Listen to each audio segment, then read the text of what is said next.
This is Rocky, who is a very smart dog, but doesn't really know any commands. Chill, that's passive training, waiting for the dog to do it, then rewarding him within 3 seconds afterwards. In this video, I'm going to try to teach him how to focus on my face on command. Now I've got about 12 treats in this hand. I'm a right-handed person. I'm going to hold one treat here. Now normally I would have the dog a little bit closer, but he's a little bit nervous and that's why he's keeping this distance. So I'm just going to hold my hands here and he's going to go where the smell is strongest. Focus. So what I'm doing, I haven't done it like this with this small of a dog. I've done it, but not a video like this. So not with my hands here, I should say. So normally they will accost and lick at your hand. You don't move your hand away. The only thing that will get him to get the treat is looking at you in the face. Doesn't have to be eye contact, just facial contact. Now as soon as he does that, I raise it to my nose to maintain that vision and then go straight to his mouth. And he didn't know the first time you saw I did that and he kind of looked away. He shouldn't do that as we progress. Let's see how he does this time.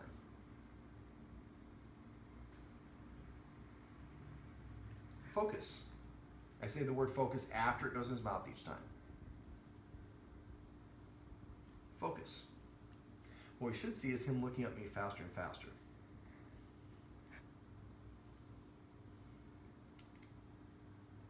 Focus. I'm going to prove to you I'm not going to look at you right away because you just said it. Focus.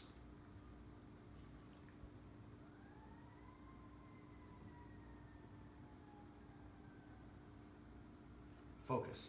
Now I'm doing this, I'm going to count out the delays so you can count 1 second, 1 second, focus. After a while, after I've been practicing, what I want to work up to is this. 1 second.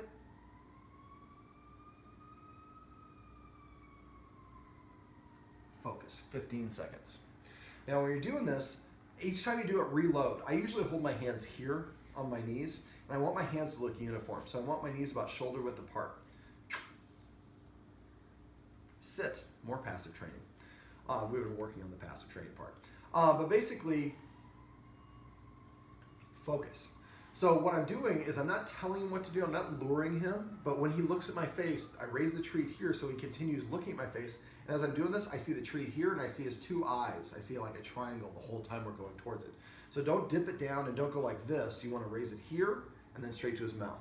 Now, first one I notice I have 12 treats, so I might do for all 12 treats, 1 second, focus, 1 second. And then the next person who does it maybe does 1 second, 2 seconds. For the second movement only, the first movement is always 1 second. And we want to get up to the point where we can do a 15-second maintaining his gaze at my face within a week. So you should be practicing this like 3 to 5 times a day, each one of you. It shouldn't take you longer than about a minute each time you're practicing, so it's really quick, and do it in all sorts of different parts in your house. Once you can get to the point where you say focus, he looks up at you and he maintains his gaze. So let's say I'm going from 9 to 10. I go up 1, 2, 3, 4, 5, 6, 7, 8, 9, and then he looks away. Then back up, instead of trying to go to 10, back up to 9 or to 8 and practice the previous step a couple times. So once we get to the point, focus, where he's consistently looking up at us for that 15 seconds. And again, you want to get there within a week maximum. The next step would be to practice it right outside on your deck. So now when you're outside of your deck, you have all these sounds of downtown Omaha. That's harder for him to filter out, so we make it easy. We go back to 1 second, 1 second, focus. For two dogs, looking somebody in the face can be a challenge. And it also is, if they like you, it could be like, I love you, or I appreciate you, or something like that. But if somebody's staring at him, a lot of dogs are eye contact dominant. So this is an exercise I actually sometimes will do with guests or people the dog is barky at, is I'll do this a couple times first and then I'll have the guest do it. So then the guest is getting rewarded, the dog's being rewarded for looking at the guest in the face, not necessarily the eyes. So once we go back to the deck, we go 1 second, 1 second again. And by this time we move faster, maybe 5 treats, 1 second, 1 second, and then we're staring at you pretty much the whole time. Then we go 1 second, 2 seconds for the next 5 treats. And we want to work our way back up to 15 seconds when we're out in the deck. Next thing I would have you practice is out in the hallway. And these might be interchangeable. That might be more stimulus rich than your hallway because it's in an apartment complex. But we want to make it just progressively harder and harder each time. Rocky, until we can get to the point where we can do it when we're eventually on a walk. Now when we're doing it on a walk, sit. We're doing it on a walk, we don't want to sit.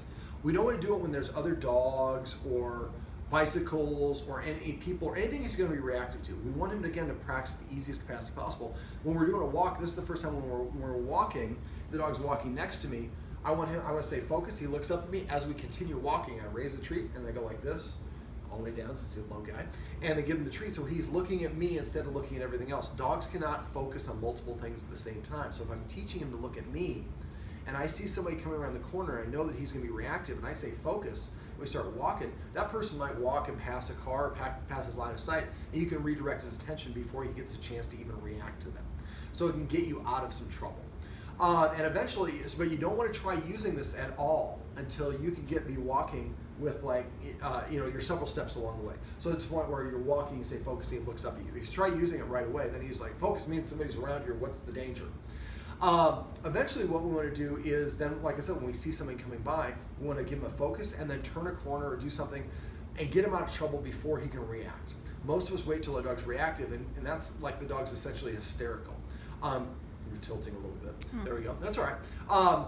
But if you have a friend who's hysterical about a spider, and there's a spider in her house or bat, you're not going to reach your friend until she calms herself down. You take her away from the house. Hey, the humane society's going to be there. They're going to take care of it. Then she has a drink or has an appetite. She forgets about it. Then you can say like, hey, and actually it was just a fake mouse or whatever it is, and they can listen. But they're not going to hear you in the moment. Same sort of thing for him. So now the other thing you might want to do is practice what we call a U-turn. A U-turn, also the Guardian uses a retractable leash. She's downtown. We're not going to worry about that for now. But, and that's pretty normal for people with little dogs to use retractable leashes. But if you're coming to an area where there's going to be a lot of people or dogs, the further in front your dog is, the more reactive they will be. So if you're going to come to an area where you see another dog, you want to keep that leash short and keep the dog next to you, not in front of you, so it doesn't perceive itself to be in your leadership position. But what I would do is when you're walking down the street and there's nobody around, I always turn with the dog outside, away from me. So if I'm walking with the dog on my right side and I want to practice the turn, what I'm going to do, I'm going to get up and move over here, just kind of stand up if you could so you can follow me. So I want to practice the turn. So this is a little bit logistically challenging. Let's say the dog's on my left side. So I'm going to walk, I'm going to crouch down when I'm getting ready to turn, and when I crouch down, the dog will notice that and will look up at me. I am holding the treat like here. I'm going to hold it at the same level as the dog's nose. Don't hold it high, same level as the dog's nose. Now, usually I turn my foot actually like this when I'm doing this. So I crouch and turn, the dog sees it, and so it turns and starts following. I turn and I take another step, and now the dog is coming this way, and then I pop the treat in its mouth and I say turn. Then I take about 4 to 8 steps this way, do the same thing, turn, and then continue walking. The idea is to practice this at times when you don't have any reason to redirect the dog's attention. So the dog's like, every once in a while, she just likes doing a donut for no reason. Weird human. That's okay. We want to practice that enough so that when we do see another dog or somebody he's reactive to, and let's say we don't have time to pull out the treats or whatever, we can pantomime like we have a treat, and he's just, oh, she's going to do her circle thing around. Now we walk this way while the dog walks towards us, and we walk around a car or a shrub or whatever it is. When your dog is reacting, the best thing you do is increase the distance between the dog and whatever it's reacting to.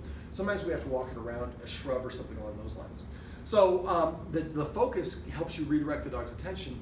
The turn is essentially your plan B, so if you get caught off guard and you don't have any treats, you just turn and the dog just automatically turning away from you, and it's not looking at whatever it's going to be reactive to. All right, so for the focus, again, practice it like each one of you guys 3 or more times a day, different locations throughout your place, and then either practice in the hallway next or out there next. You can do it on leash, but your deck will allow you to do it off leash, so you have to be on leash there. And then again, practice it on walks when there's nobody around so that the dog's used to it. Yeah, so basically these are tips and tricks that you can use if you have a dog that's reactive by teaching it to focus on you on command.